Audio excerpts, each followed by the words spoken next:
বাস ড্রাইভারের বেতন রাফলি 50,000 Canadian dollar বছরে। পুরো প্রক্রিয়ার মধ্যে তো ভাই টাকা পয়সার কোনো চক্কর নাই। আমি যেটা বলছিলাম দুভাবে এটা হতে পারে। এক, আপনি নিজে বুঝবেন, নিজে আবেদন করবেন, সরকারের শুধু ফি দেবেন। কানাডা অসম্ভব ভালো ডেস্টিনেশন আপনার জন্য। ওখানে গিয়ে নতুন কিছু আপনার মনে হবে না। আপনি ওখানকার সাথে মেইন স্ট্রিমে কাজ করতে করতে আপনি দেখবেন যে আরো আস্তে ধীরে একদম। আর বাচ্চারা তো গিয়ে একদম 6 মাসের মধ্যে কানাডিয়ান ইংরেজি পিক করে নেয়, বলতে শুরু করেছে। বিদেশমুখী প্রবণতা বাংলাদেশিদের দীর্ঘদিন ধরেই, সেই গতি যেন সাম্প্রতিক সময় বেশ নতুন মাত্রা পেয়েছে। লেখাপড়া শেষ করেই সবার ইচ্ছা থাকে ভালো কোনো দেশে যে নিজেকে স্থায়ী করতে এবং ভালো চাকরি খোঁজ করতে। সেই হিসাবে বাংলাদেশিদের সবচেয়ে পছন্দের জায়গা বর্তমানে কানাডা। বলা হয় কানাডার জীবনযাত্রা, সুযোগ সুবিধা বিশ্বের অন্য যে কোনো দেশের থেকে বেশি। এই যে বাংলাদেশিদের এই দুর্বলতার সুযোগ কিন্তু আবার অনেকেই নিচ্ছেন, অনেকে প্রতারিতও হচ্ছেন। কিভাবে এই প্রতারণা রোধ করা যায় এবং সঠিকভাবে সুন্দরভাবে সেই কানাডায় যে নিজেকে স্থায়ী অভিবাসী হিসাবে স্থাপন করা যায়, সেই বিষয়টি নিয়ে আজ কথা বলবো। যিনি এই অভিবাসন নিয়ে কাজ করছেন, জনাব জিয়া হাসান। জিয়া হাসান, আপনাকে স্বাগত আমাদের এই অনুষ্ঠানে। আমরা জানি যে অনেক দিন ধরেই আপনি এই বিষয় যেটি বলছিলাম এটি নিয়ে কাজ করছেন, বিশেষ করে প্রতারণা থেকে যেন সাধারণ মানুষ দূরে থাকে, এটি আপনি সোশ্যাল মিডিয়ায় বিভিন্ন সময় বিভিন্ন পরামর্শ দিচ্ছেন। আজকে পেয়েছি, আমরা বিস্তারিত জানতে চাচ্ছি এই বিষয়ে। জি, শুরুতে আপনাকে ধন্যবাদ আমাকে আমন্ত্রণ জানানোর জন্য আপনাদের চ্যানেলে, এবং চ্যানেল 24-এর সমস্ত দর্শকদের ধন্যবাদ, সালাম, শুভেচ্ছা। রাজীব ভাই, আমরা গিয়েছিলাম 2017 সালে। এটা ফেডারেল গভর্নমেন্টের একটা স্কিল মাইগ্রেশন প্রোগ্রামের মধ্য দিয়ে। প্রোগ্রামটার নাম হচ্ছে এক্সপ্রেস এন্ট্রি। তো এবং আমরা আবেদন করেছিলাম বাংলাদেশের গ্রামের একটি স্কুল থেকে। আমরা সেই স্কুলটি পরিচালনা করি। আমি তখন ঢাকাতে কাজ করছিলাম আমেরিকান এম্বাসিতে কন্ট্রাকচুয়াল ইংলিশ ল্যাঙ্গুয়েজ ট্রেনার হিসেবে, আর আমি সফট স্কিলস ট্রেনার হিসেবে জিয়াজ ল্যাঙ্গুয়েজ সেন্টারের মাধ্যমে এইখানে ঢাকাতে 20 দিন কাজ করতাম, গ্রামে 10 দিন কাজ করতাম ওই ইংলিশ ভার্সন স্কুলটাতে। আমি এবং আমার ওয়াইফ, সে স্কলাস্টিকার টিচার ছিল ঢাকায়, কিন্তু ছেড়ে দিয়ে পরে আমাদের গ্রামের স্কুলটি আমরা একসাথে পরিচালনা করছিলাম। তো এটা করার এক পর্যায়ে গিয়ে মনে হলো, বড় ছেলে যখন বললো সে নর্থ আমেরিকায় পড়তে যাবে, টাকা পয়সা তো নাই। আমি আমার ওয়াইফ মৌলিকে, সে এখন RCIC regulated Canadian immigration consultant, okay বললাম যে কোন দেশে ইমিগ্রেন্ট হয়ে সহজেই চলে যাওয়া যায়, চলো ছেলেপেলেগুলো, তাহলে পড়াশোনার সার্টিফিকেশনটা হয়ে যাবে, আমাদেরও একটা সেকেন্ড হোম কাইন্ড অফ হয়ে গেল। তো তখন ওর খোঁজ করে দেখলো অস্ট্রেলিয়ায় যাওয়া যায় সহজেই, কানাডায় যাওয়া যায়। তো আমরা কানাডাকে বেছে নিলাম।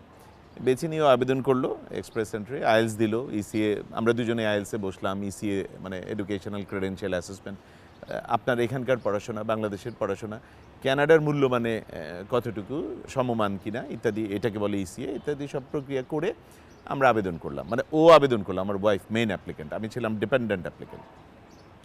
2016 সালের নভেম্বরে আমরা আবেদন করলাম, এবং খুবই সারপ্রাইজিংলি 2.5 মাসেরও কম সময়ে আমাদের ITA হয়ে গেল। মানে ফেডারেল গভর্নমেন্ট আনুষ্ঠানিকভাবে আমাদের ইনভাইট করলো যে তোমরা এবার এত অল্প সময়, এক্স্যাক্টলি অনেকের কাছে শুনি যে মাসের পর মাস, বছরের পর বছর অপেক্ষা করতে হয়। জি, কারণটা দুটো ব্যাপার এখানে। একটা হচ্ছে যে 2016-17 আসলে যারা জেনুইন অ্যাপ্লিক্যান্ট এবং যাদের কোনো একটি প্রোগ্রামে কোয়ালিফাই করার জন্য যে যোগ্যতা দক্ষতা দরকার সেটা আছে, তাদের বেলায় আমাদের মতো এই 7-8 মাসই লাগতো।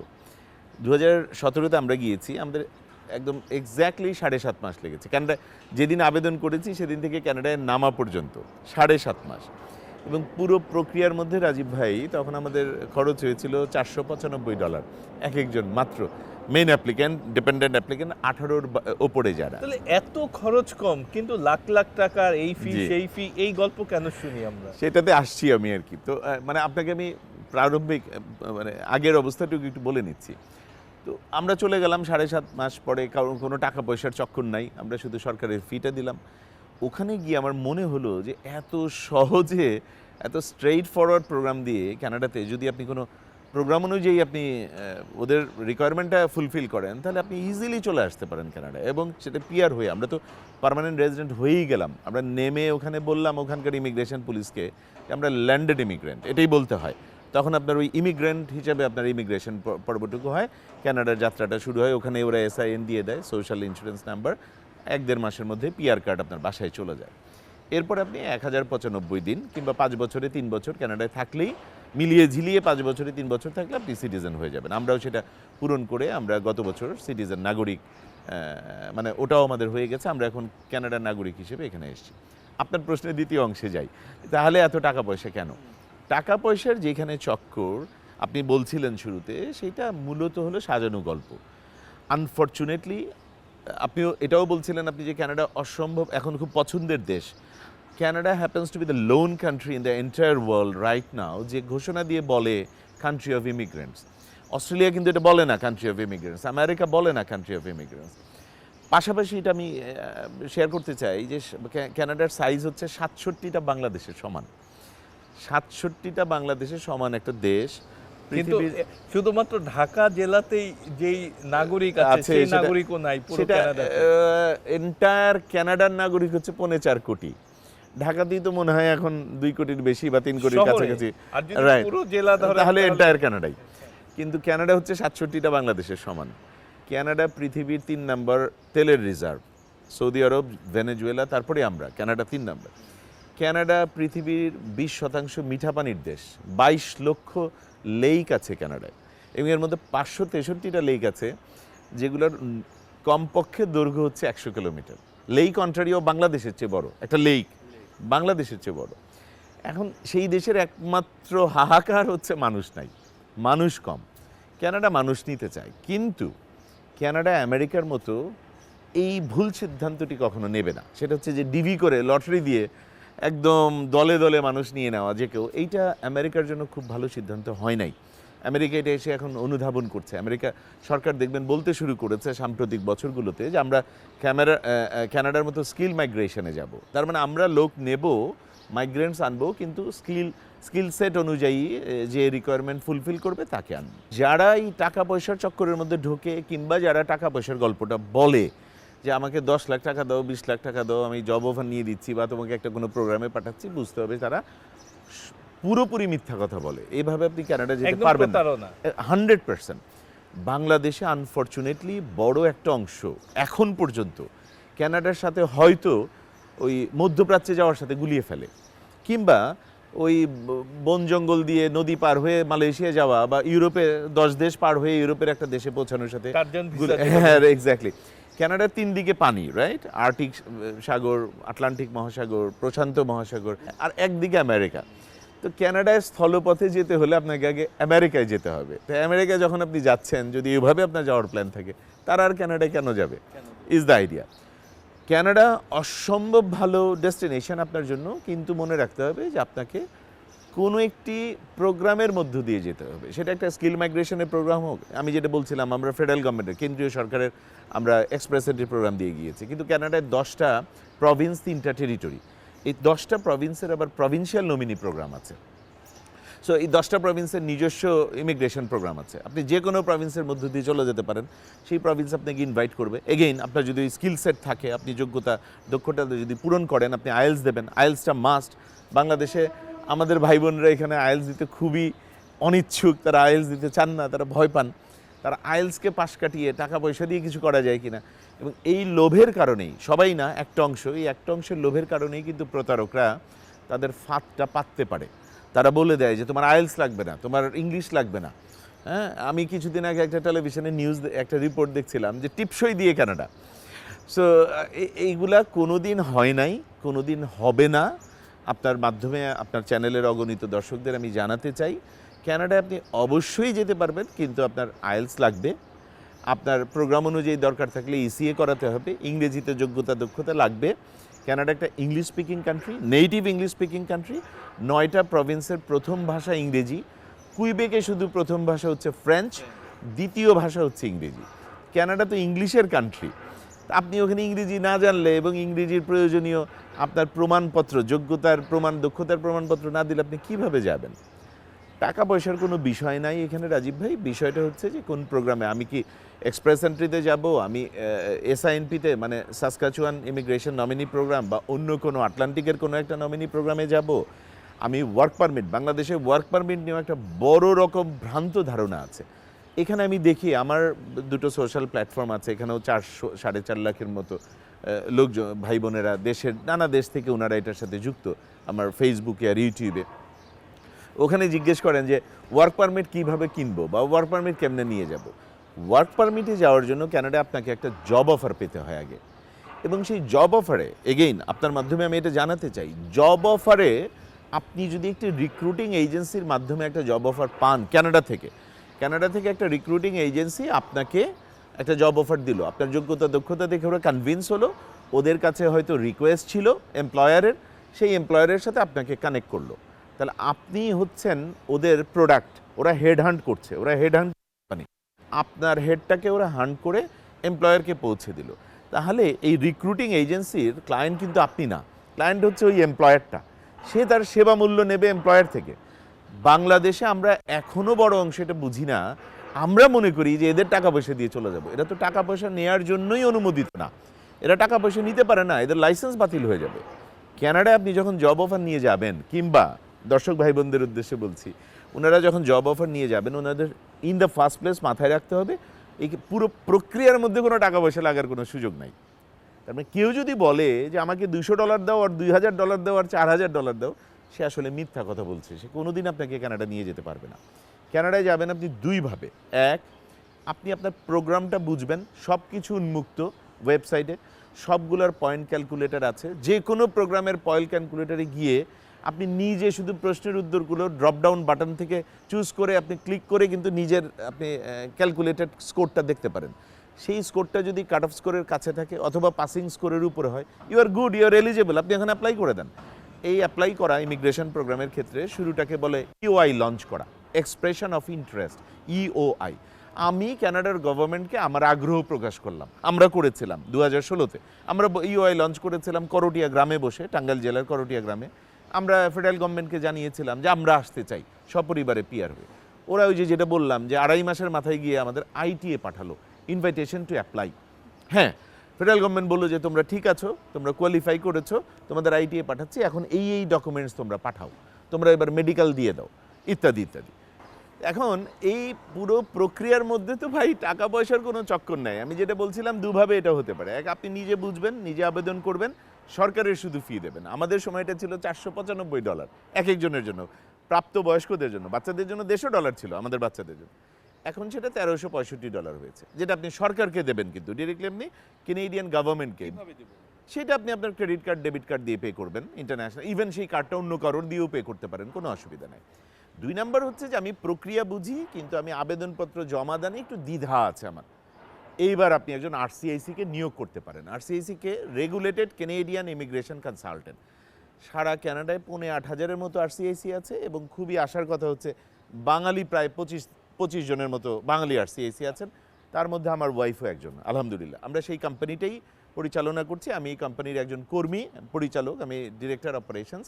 আমি নিজে কনসালটেন্ট নই, কিন্তু যেহেতু এটার সাথে যুক্ত আছি আর যেহেতু এটা নিয়ে কথা বলছি, সেই জন্য বেসিক এটা নিয়ে কাজও করছি, আমাদের কোম্পানি কাজ করছে, আমরা কাজ করছি, তো সেই জন্য বেসিক। এবং আপনি নিজ প্রক্রিয়ায় এই কাজটা বুঝে নিজে গিয়েছেন, নিজের ফ্যামিলি ওয়াইফ, হ্যাঁ, ও মেইন অ্যাপ্লিকেন্ট হয়ে নিজ প্রক্রিয়ায় গিয়েছে, আমরা দুজন মিলে তখন বুঝেছি। এবং 2016-তে আমার তখন বাংলায় কোনো ভিডিও ছিল না এটা নিয়ে বলার মতো, এই জন্যই আমার কানাডায় 2017-এ গিয়ে আমার মনে হয়েছে এইটা বাংলাদেশের ভাই বোনদের জানানো দরকার। সেই জন্যই আমি আমার চ্যানেলটা শুরু করেছিলাম, জানানোর জন্য যে আপনারা এত সহজে চলে আসতে পারেন, কোনো টাকা পয়সার চক্কর নাই, কারোর সাথে টাকা পয়সার চক্করে গেলে আপনি 100% প্রতারিত হবেন। কাউকে যদি টাকা পয়সা দিতে হয়, মানে কাউকে যদি আপনার নিয়োগ করতে হয়, সেটা হচ্ছে কেনেডিয়ান একজন আরসিআইসি। ঢাকা শহরে কেউ আপনার এই এলাকায়, এই শহরে 100 জন দোকান খুলে বসে আছে, সাইনবোর্ডে বলছে আমরা কানাডার পাঠাই, এবং তারা স্বঘোষিত কনসালটেন্ট, তারা কিন্তু কনসালটেন্ট না, তারা কানাডা গভর্নমেন্টের কাছে তাদের কোনো অ্যাক্সেস নাই, তারা আপনার জন্য কিছুই করতে পারে না।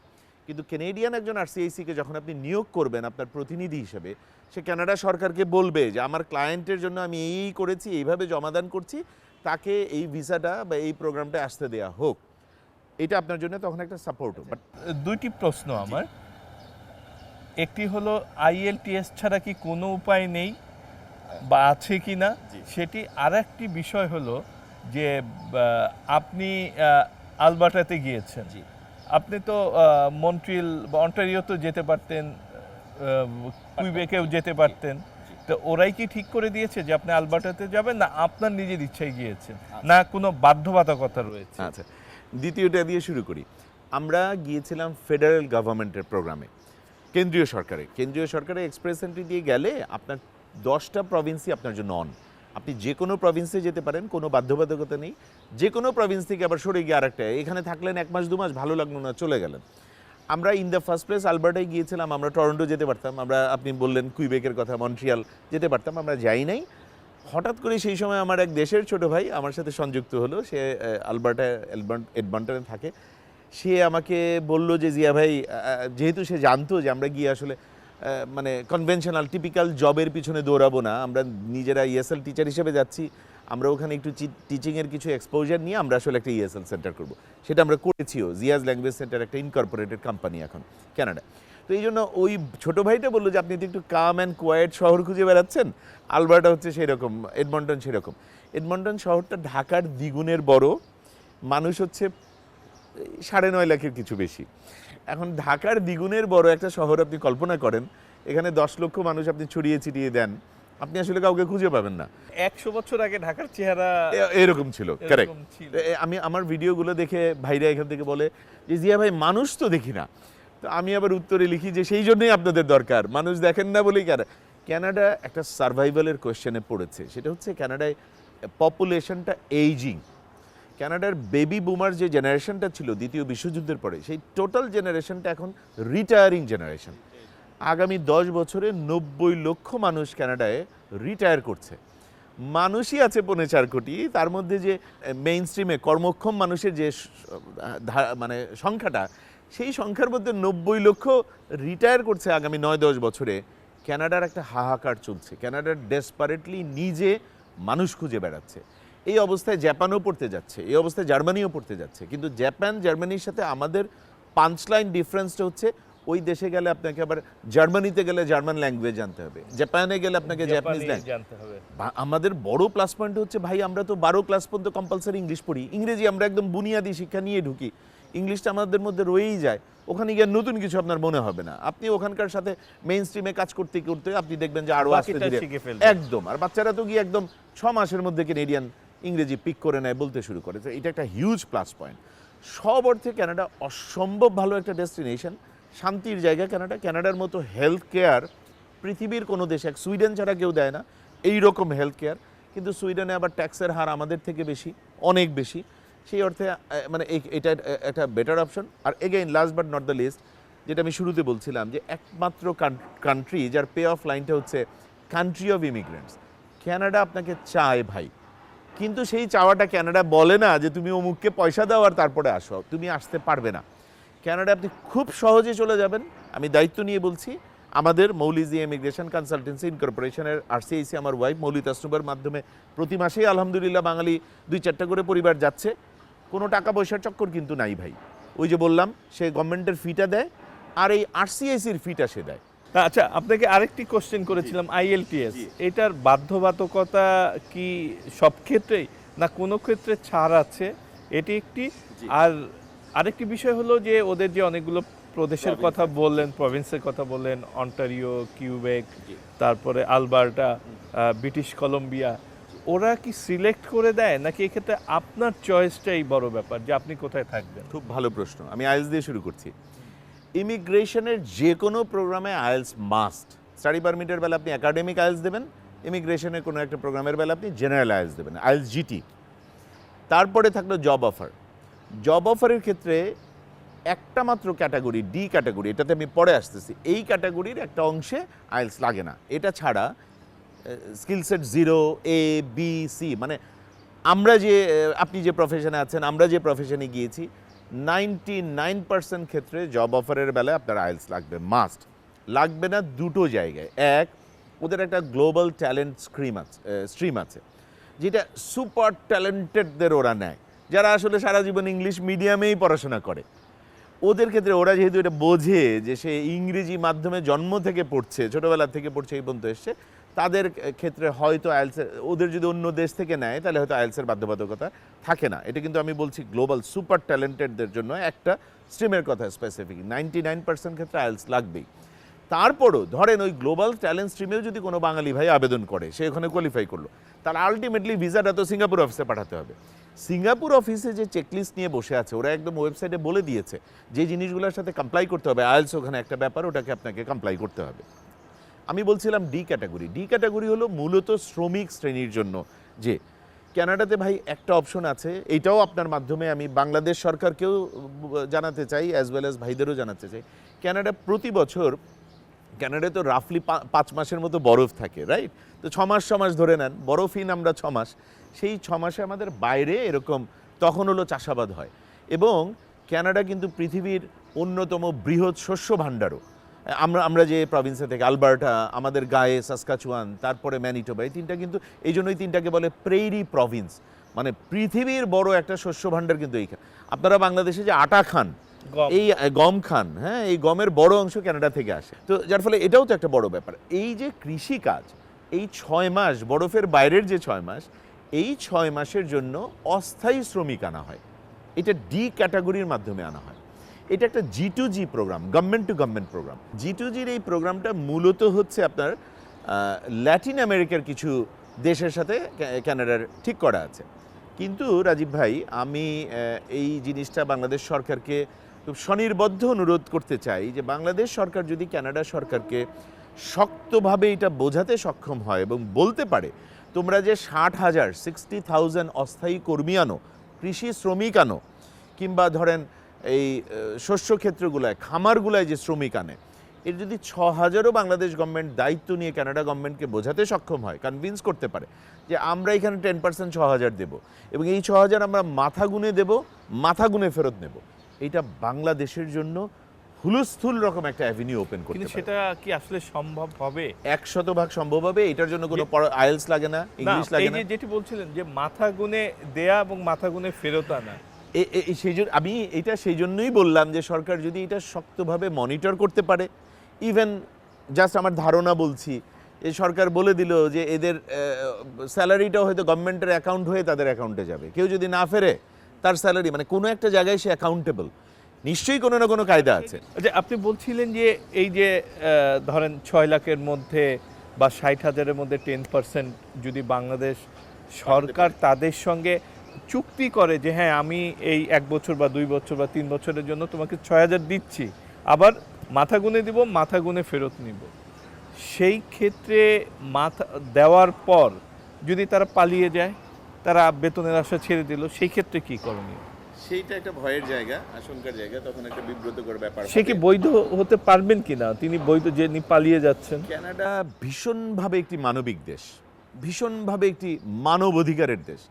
প্রতিটি মানুষ কানাডায় যখন প্রবেশ করে তার 100% হিউম্যান রাইটস দেখা, সেটাকে রক্ষা করা, সে কোন দেশের মানুষ কিছু যায় আসে না, এটা কানাডার দায়িত্ব। আপনার প্রশ্নের সূত্র ধরে বলছি যে কেউ যদি গিয়ে বলে সে পালিয়ে গেল এবং তারপরে সে ডিক্লেয়ার করলো আমি আমার দেশে ফেরত যাব না, আমি থাকতে চাই, আমার দেশে আশঙ্কা, বা সে বলল যে তার জীবন নিয়ে ভয় আছে, সে যেতে চাইলো না, কানাডা তাকে সাথে সাথে ফেরত পাঠাতে পারে না, আইনগতভাবে পারে না।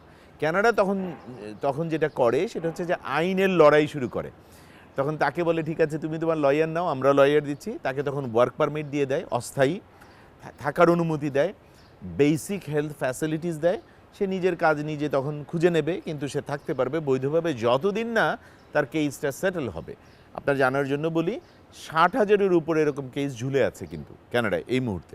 তো সেই জন্য সে যে বলা মাত্র তাকে ফেরত পাঠিয়ে দিবে তা কিন্তু না, চান্সেস আর 50-50। সে হয়তো ফাইনালি ওখানে সে যদি জিতে যায়, টিকে যায়, তাহলে তো সে পিআর হয়ে যাবে। যেদিন তার কেস সাকসেসফুল হবে তখনই সে পিআর, পার্মানেন্ট রেজিডেন্ট হয়ে যাবে। কিন্তু সেটা একটা আশঙ্কার জায়গা। আপনি ঠিক বলেছেন, কেউ যদি এরকম করে থেকে যেতে চায় তখন সরকার, তার তো কথা রক্ষা হবে না, একটু বিব্রত হতে পারে।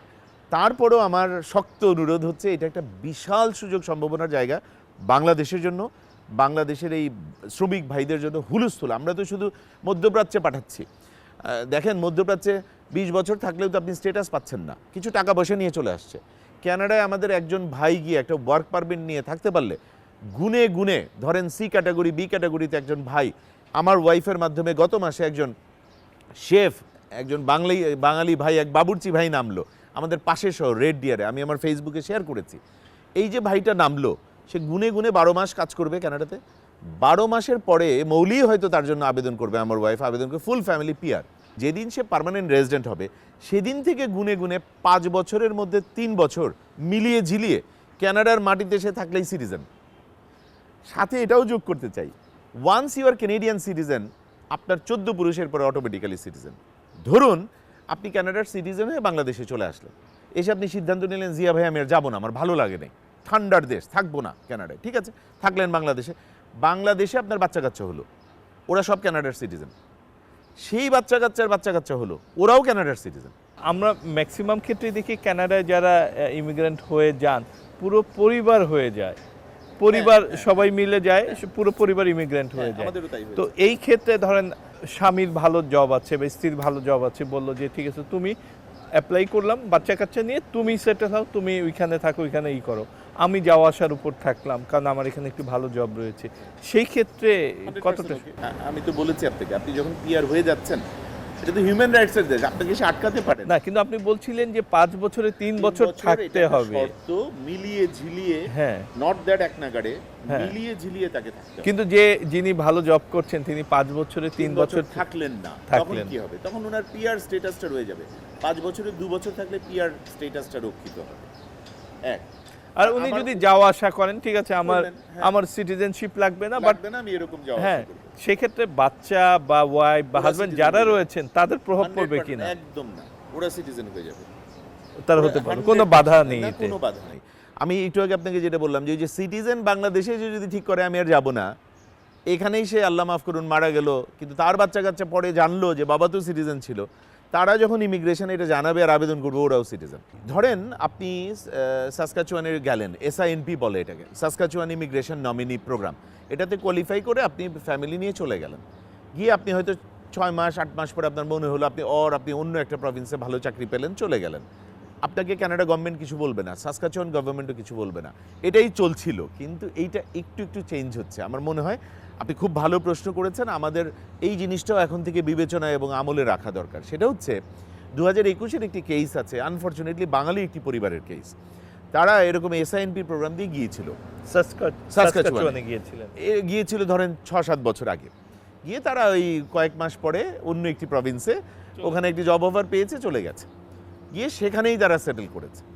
এখন যখন ওই যে 5 বছরে 3 বছর, তাদের তো সিটিজেনশিপের জন্য তারা এলিজিবল হয়ে গেছে আবেদন করার জন্য। তারা যখন আবেদন করেছে, এটা মৌলি আরসিআইসিদের একটা পেইড গ্রুপ থেকে জেনে শেয়ার করেছিল। আমি এটা ভিডিও এনেছি ওকে, ও ভিডিওতে এটা শেয়ার করেছে। আমরা অবশ্যই বাঙালি পরিবারের পরিচয় বলি নাই, কিন্তু এটা বলেছি যে এটা একটা বাংলাদেশি ইমিগ্রেন্ট পরিবারের বেলায় ঘটেছে আনফর্চুনেটলি।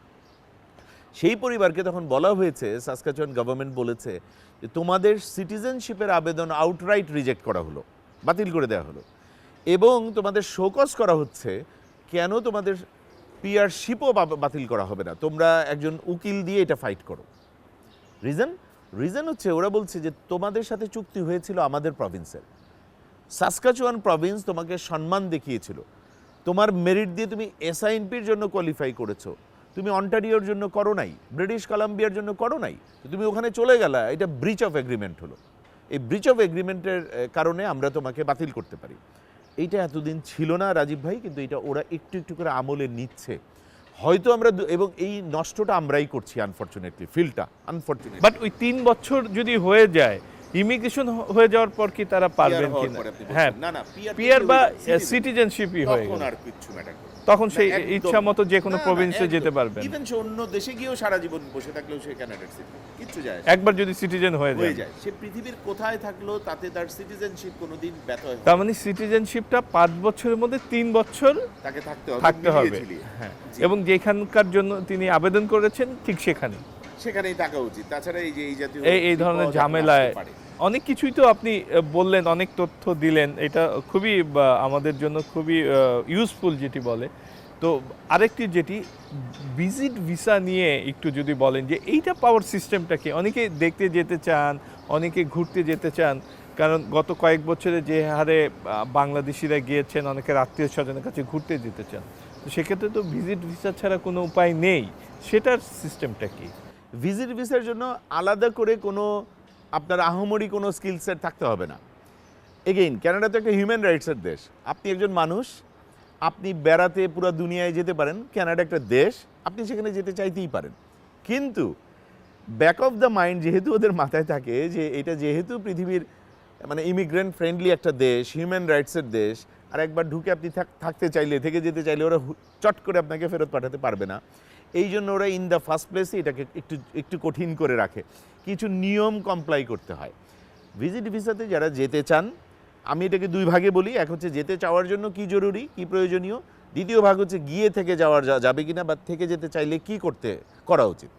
প্রথমটা হচ্ছে আপনার ভিজিট ভিসে আপনি যেতে চাচ্ছেন, এই স্টেটাসটা প্রমাণ করতে পারতে হবে যে হ্যাঁ আমি তো অন্য দেশও ঘুরি, কানাডা একটা দেশ, আমার পারপাস, আপনাকে শুরুতে পারপাসটা বলতে হবে। বেড়ানোর জন্য আমি অন্য দেশে গিয়েছি, আমি কানাডাও যেতে পারি, এটা মেক সেন্স। 2 নাম্বার হচ্ছে আমার কোনো একটা রিলেটিভ থাকে, ফ্রেন্ড থাকে, সে আমাকে দাওয়াত দিয়েছে, সে যে দাওয়াত দিয়েছে বিধায় আমি এবার সামারে ঘুরে আসবো তোমার দেশ, এরকম সুন্দর একটা দেশ, চাইতেই পারেন। এখন ওরা মানে সিঙ্গাপুর অফিস কি দেখবে? দেখবে আপনার স্টেটাস, প্রফেশনাল স্টেটাস, কি করছেন আপনি, স্ট্রেংথটা তো ওরা দেখতে চাইবে। আপনি বেড়াতে যেতে চাচ্ছেন, আপনার আর্থিক সঙ্গতিরও ওরকম আছে কিনা, তার মানে মোটামুটি একটা ব্যাংকে আপনার ভালো অ্যামাউন্ট থাকা উচিত, আপনার প্রফেশনাল স্ট্রেংথটা সেরকম আছে কিনা, আপনি ভিজিটের জন্য যাচ্ছেন, আপনার কান্ট্রিটাই, বাংলাদেশে আপনার বন্ডিংটা কি, এই হোমটাইটা দেখানো ইজ ভেরি ইম্পর্টেন্ট। দেখো আমার তো এখানে সেট খুব ভালো। যদি থার্ড পার্টি আমাকে বলে, ধরেন কানাডাতেই আছেন আমার আত্মীয় স্বজন, তারা যদি বলেন যে তুমি আসো, তোমার টিকিট আমরা দিয়ে দিচ্ছি, তারা যদি তেমন একটা ইনভাইটেশন এবং লেটার সেটা দেয়, বলতে পারে, টিকিটও পাঠাতে পারে, কোনো অসুবিধা নাই, কিন্তু সেটার জন্য আপনার কেস খুব স্ট্রং হবে বলে আমার মনে হয় না। ওরা দেখবে ইন্ডিভিজুয়াল আপনাকে। যেমন কোনো সন্তান যখন, আমি যদি এখন আমার মাকে নিয়ে যাই, আমি নিয়ে যাব এই বছর ইনশাল্লাহ, আমার মা মৌলির মা যাবে বেড়াতে এই সামারে, ওদের আমরা নিয়ে যাব সুপার ভিসায়। এটাও একটা ভিজিট ভিসা, কিন্তু এটা হলো সন্তানের দ্বারা স্পন্সর্ড করা। এটার জন্য এই দিককার যে যাবে মা, তার করণীয় কিছুই নাই, তার ব্যাংকের অ্যাকাউন্টেও কিছু থাকতে হবে না, একবারে 10 বছর ভিসা পেয়ে যাবে ওরা গিয়ে 7 বছর একবারে থাকতে পারবে। কিন্তু নর্মালি আপনাকে যখন আপনার বন্ধু বা আত্মীয় ভিসা ইনভিটেশন পাঠাবে, তখন গিয়ে আপনি হয়তো আপনার পাসপোর্টের ভ্যালিডিটি 10 বছর থাকলে 10 বছরের ভিসা পাবেন, আর 5 বছরের পাবেন, কিন্তু আপনি থাকতে পারবেন 180 দিন সর্বোচ্চ, মানে 6 মাস। এখন এইটার ক্ষেত্রে কিন্তু মূলত দেখা হবে আপনার স্ট্রেংথ। যে বন্ধু পাঠাচ্ছে সে তো, আপনি তো কোনো ইমিগ্রেশনের প্রোগ্রামে যাচ্ছেন না, মূলত আপনার ইন্টেনশনটা এইখানে এই মানে ইন দ্য ফার্স্ট প্লেস এটাকে চেক করা হবে যে আপনার ইন্টেনশনটা কী, ওরা বোঝার চেষ্টা করবে। সত্যি আপনি বেড়াতে যেতে চাচ্ছেন, আপনি ফিরবেন তো এইটা আপনাকে মোটামুটি প্রমাণ করতে হবে। সেই প্রমাণের জন্য এখানে কান্ট্রিটাই, হোমটাই, আমার প্রফেশনাল স্ট্রেংথ, আমার ফিনান্সিয়াল স্ট্রেংথ, এই যে দেখো আমার এইখানে পেশা এত ভালো, আমার বিজনেস এত ভালো, আমার বউ বাচ্চা তোমার রেখে যাচ্ছে, আমি ওদের ছেড়ে শুধু তোমার এই ঠান্ডার দেশে গিয়ে আমি কেন থাকবো। এইটা আপনি যখন যৌক্তিকভাবে সব কিছু দিয়ে ডকুমেন্টেড আপনি এটা প্রমাণ দেখাতে পারবেন, তখন চান্সেসটা বেড়ে যাবে। এখন দ্বিতীয় অংশ, সেটা হচ্ছে যে আপনি গিয়েছেন, যাওয়ার পরে কানাডা দেখে আপনার এত ভালো লেগে গেল, জিয়া ভাই আমি তো থাকতে চাই, কি করা যায়? দুইটা জিনিস করা যায়। এক, এগেইন এটা তো হিউম্যান রাইটসের দেশ, আপনার রাইটস আছে, আপনি ওখানে গিয়ে চাকরি খুঁজবেন, ওয়াক ইন ইন্টারভিউগুলোতে যেতে পারেন। আপনি যে শহরে আছেন সেই শহরে, কানাডা এই মুহূর্তে ভাই 8.5 লাখের উপরে শূন্য পদ, 8.5 লক্ষের উপরে শূন্য পদ আছে।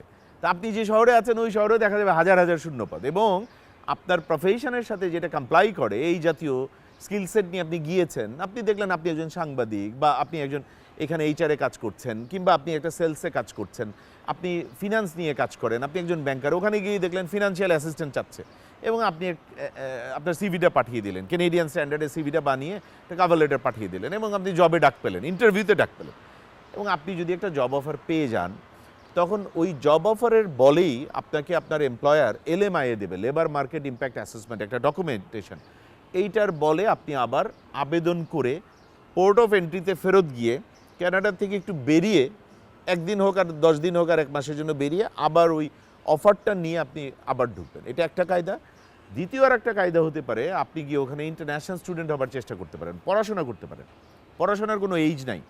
আমাদের একজন মানে মৌলিজিয়া ইমিগ্রেশন কনসালটেন্সি ইনকর্পোরেশনের মৌলিজিয়ার একজন ক্লায়েন্ট এক বাংলাদেশের এক ডাক্তার বোন ব্রাহ্মণবাড়িয়ার, ওনার এটা গত বছরের কেস 2021-এর, উনি এরকম এই পড়াশোনা উনি ওনার মেয়েকে নিয়ে গিয়েছিলেন পড়াতে। এটা হলো স্টাডি পারমিট ফর মাইনর প্রোগ্রামে, যেটাকে বাংলাদেশে স্কুলিং ভিসা বলে। স্কুলিং ভিসা কোনো শব্দ আসলে কানাডায় নাই, কিন্তু গিয়ে উনি নিজে আবার আবেদন করে উনি মাটাও ইন্টারন্যাশনাল স্টুডেন্ট হয়ে গেছে এবং সেই মা এখন পিআরের জন্য আবেদন করছেন, কারণ উনি ওই পিআরের জন্য ওইখানে সিইসি কেনেডিয়ান এক্সপিরিয়েন্স ক্লাস হিসেবে ওনার যে এক্সপিরিয়েন্স হয়েছে সেইটা জুড়ে দিয়ে উনি এখন পিআর আবেদনের জন্য যোগ্য হয়ে গেছেন। এইগুলো হচ্ছে অ্যাভিনিউ। আপনি পড়াশোনার চেষ্টা করে আপনি নিজের অ্যাডমিশন একটা সিক করে কনফার্ম করতে পারলে সেটা দিয়ে আপনি থেকে যেতে পারেন হয়তো। ভিজিট ভিসার কথা যেটি বললেন, ধরেন ভিজিট ভিসা পেয়ে আমি যে ঘুরে এলাম, আসার পর যদি আমি অ্যাপ্লাই করি এটা কোনো সুবিধা আছে কি না? কারণ আমি তখন বললাম তোমার দেশ থেকে ঘুরে এলাম, আমার অসম্ভব ভালো লেগেছে, আমি তোমার দেশে আমি নিজেকে সেটেল করতে চাই পরিবার সহ, এটা তখন কোনো অ্যাডভান্টেজ আমি পাবো কিনা? পাবেন কি? এগেইন কোনো একটা পিআর প্রোগ্রাম, ইমিগ্রেশনের প্রোগ্রাম হলে না, পাবেন না। কোনো ইমিগ্রেশনের প্রোগ্রামটা সবগুলো প্রোগ্রাম, এই 10টা প্রভিন্সিয়াল প্রোগ্রাম, একটা ফেডারেল গভর্নমেন্টের প্রোগ্রাম বা যতগুলো ইমিগ্রেশনের প্রোগ্রাম আছে সবগুলোই পয়েন্ট বেসড। এটা একটা অঙ্ক, যে কেউ পয়েন্ট ক্যালকুলেশনে ঢুকে যখন যখন চেক করতে পারে। ওখানে এটা বলা নাই কোনো কোয়েশ্চেনে যে তুমি কি কখনো এসেছো, হ্যাঁ আমি এসেছিলাম এবং ফিরেছি, সেই জন্য একটু পয়েন্ট যোগ করা হচ্ছে, সেটা নাই। কিন্তু ক্যানাডাতে যদি আপনার আত্মীয় স্বজন থাকে, বিশেষ করে সাসকাচুয়ান প্রভিন্সে যদি আত্মীয় স্বজন থাকে, এটাও আমি দর্শক ভাই বোনদের বলতে চাই, এটার জন্য একটা হিউজ 20 নম্বর পাওয়া যায়। 100 পয়েন্ট গ্রিডে 20 স্কোর অ্যাওয়ার্ডেড হয়, অ্যাডেড হয়। 100 পয়েন্ট গ্রিডে কিন্তু 20 অনেক বড় একটা। এই জন্য আমি বাংলাদেশের যারা ক্যানাডা বিষয়ে আগ্রহী তাদের সবসময়ই পরামর্শ দেই, অনুরোধ করি যে আপনারা সাসকাচুয়ানকে আমলে নেন, তাহলে আপনার কোনো আত্মীয় স্বজন পরবর্তীতে আপনি পিআর হয়ে যাওয়ার 1 বছর পরে আপনার একটা অন্য আত্মীয় স্বজন এটার দ্বারা বেনিফিট, এইভাবে হয়তো আমাদের সংখ্যাটাও বাড়বে। মানে 20 পয়েন্ট যোগ দিবে, হয়, যোগ হয়। বিশাল ব্যাপার, বিশাল ব্যাপার। বোনাস পয়েন্ট, বোনাস অটো, আপনি অটো, শুধু আপনার যোগ্যতা হচ্ছে যে আপনার খালাতো ভাই, মামাতো ভাই। মোট কত হতে হবে? ওখানে সাসকাচুয়ানে 60 পেতে হয় 100 কোয়ালিফাইং। এখন কাট অফ স্কোর চলছে 80-র কাছাকাছি, কিন্তু গত বছর এটা 61, 62, 63 তো নেমেছিল। আগামী বছরও আশা করা হচ্ছে এটা আবার নেমে আসবে 60-এর কাছে। ধরেন এখন আপনার 45 হচ্ছে স্কোর, 50, কিন্তু আপনার একজন আপনার ওয়াইফের এক মামাতো ভাই থাকে, ফুফাতো ভাই থাকে, তার জন্য আপনি 20 যোগ হয়ে 75। অন্য কোনো প্রভিন্সে থাকলে হবে না? অন্যান্য সব প্রভিন্সে নাই, আটলান্টিকের ওইদিকে 1-2টা প্রভিন্সে আছে, ও 5 নম্বর 6 নম্বর যোগ হয়, কিন্তু সাসকাচুয়ানেই সব থেকে বেশি হয়। আর এক্সপ্রেস এন্ট্রির মাধ্যমে আপন ভাই বোন থাকলে তখন 15 স্কোর পাওয়া যায়, সেটা আবার বড়, মানে 600 পয়েন্ট গ্রিডে 15। কিন্তু সাসকাচুয়ানের প্রোগ্রামে এটা বিরাট একটা প্লাস পয়েন্ট। ভাইয়া আমরা প্রায় শেষ পর্যায়ে, আপনার কাছে আর ছোট করে দুইটি মূল বিষয় জানতে চাচ্ছি। এক হলো কোন ধরনের প্রফেশন লোভনীয় আমাদের বাঙালিদের জন্য? যেমন বাংলাদেশে ধরেন আমরা স্টুডেন্ট লাইফ, স্টুডেন্টশিপ যখন পার হয়ে আসছি, আমরা কেউ বা স্টুডেন্ট থাকতে কেউ ডাক্তার হব, কেউ ইঞ্জিনিয়ার হব, হ্যাঁ, এই ধরনের ফিনান্সিয়ালি ধরেন ভালো হবে, এরকম কোন কোন প্রফেশন আছে?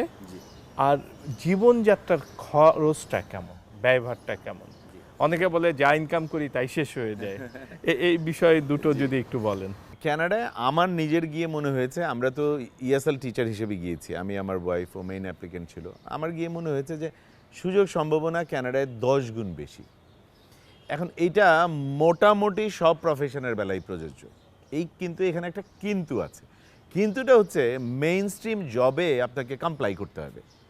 ক্যানাডায় যখন আপনি একটা কাজ করবেন, সেটা একজন এইচআর প্রফেশনাল হিসেবে করেন, একজন সাংবাদিক হিসেবে করেন, একজন ব্যাংকার হিসেবে করেন, একজন অ্যাকাউন্টেন্ট হিসেবে করেন, একজন টিচার হিসেবে করেন, এই যত রকম প্রফেশন আছে, মূলধারায় যখন আপনি কাজ করবেন আপনার হয়তো কলিগ হবে 50 দেশের 50 রকম। তার মানে কি, আপনি তো ওয়ার্ল্ডের একটা মেইন স্ট্রিম জব মার্কেটে কাজ করছেন। আপনার ইংলিশ স্কিলস তো very up to the mark হতেই হবে, কুইবেক ছাড়া। কুইবেক হলে French up to the mark হতে হবে, আদারওয়াইজ ইংলিশ। সিমালটেনিয়াসলি আপনার ওভারঅল কমিউনিকেশন স্কিলসটা খুব ভালো হতে হবে, মানে আপনার ইন্টারপার্সোনাল স্কিলস, মানুষকে জয় করার সহজাত ক্ষমতা আপনার থাকে, দোস্তি করতে পারতে হবে কেনেডিয়ানদের সাথে। আপনার ওই বডি ল্যাঙ্গুয়েজটা ঠিক হতে হবে, রাইট বডি ল্যাঙ্গুয়েজ, আপনার এটিকেট ম্যানার, আপনার জেস্চার পশ্চার, আপনার professional etiquette manner very up to the mark. এইগুলো যারা পারে, আমাদের তরুণ যারা যারা এখন একদম ইংরেজিও ভালো, বাংলাও সুন্দর করে, বাংলার ওখানে গিয়ে শুরুতে কোনো কাজ করবে না বাঙালি কমিউনিটি ছাড়া, মূলত আমি ইংলিশের কথা বলছি, তো তাদের জন্য অসম্ভব ভালো সুযোগ সম্ভাবনা আছে। আপনি জানতে যাচ্ছিলেন কোন পেশাগুলোয়, আমার মনে হয়েছে সবগুলো পেশায়। আমি আপনাকে উল্টা দিক থেকে বরং বলি, আমাদের আলবার্টাতে একজন বাস ড্রাইভারের বেতন রাফলি 50,000 কানাডিয়ান ডলার বছরে। একজন ইলেকট্রিশিয়ানের বেতন 45 থেকে 55,000 ডলারের মধ্যে। একজন নার্সের বেতন, রেজিস্টার্ড নার্স, ওরা RN বলে, 60,000 কানাডিয়ান ডলার প্লাস মাইনাস আ ইয়ার। আপনি বুঝতেই পারছেন, ওয়েল এখানে ট্যাক্সও আছে, প্লাস মাইনাস 25% আপনার ট্যাক্স দিয়ে দিতে হবে। কিন্তু আমাকে অনেকে বলে মধ্যপ্রাচ্য কিংবা সংযুক্ত আরব আমিরাত থেকে যে আমরা তো এখানে ট্যাক্স দিই না। প্রশ্ন হচ্ছে ওখানে আপনারা আর্ন করেন কত? বাংলাদেশি টাকায় হয়তো একজন ইলেকট্রিশিয়ান ভাই হয়তো 50,000 টাকা পান, সেইটা কানাডার হয়তো 700-800 ডলার। ওখানে গিয়ে যদি আপনি 4,000 ডলার পান, 50,000 ডলার যদি মাসে 4,000 ডলার হয়, 1,000 ডলার যদি আপনি ট্যাক্সও দিয়ে দেন, 3,000 ডলার আপনার থাকছে, still 4 times 5 times more than 2 lakh. More than 2 lakh for sure. তো কানাডায় সমস্ত প্রফেশনেরই সুযোগ সম্ভাবনা হুলস্থুল রকম, খুবই ভালো।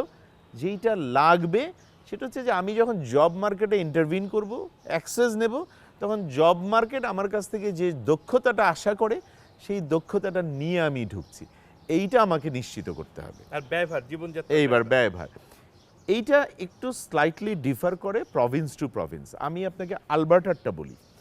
আলবার্টায় একটা 2 বেডরুম, 2 বেডরুম 1টা বাথরুম, এটা বেসিক। এগুলো তো সব ওয়াকআপ। আপনি জানেন কানাডায় 90% বাড়িঘর তো কাঠের এবং কোনো লিফট নাই, 3 তলা হেঁটে হেঁটে ওঠা, এগুলোকে বলে ওয়াকআপ অ্যাপার্টমেন্ট। আর আমরা প্রথম অবস্থায় গিয়ে ইমিগ্রেন্টরা সবাই ওয়াকআপ দিয়ে শুরু করি, তখন তো শুরু করতে হয়, সার্ভাইভালের প্রশ্ন।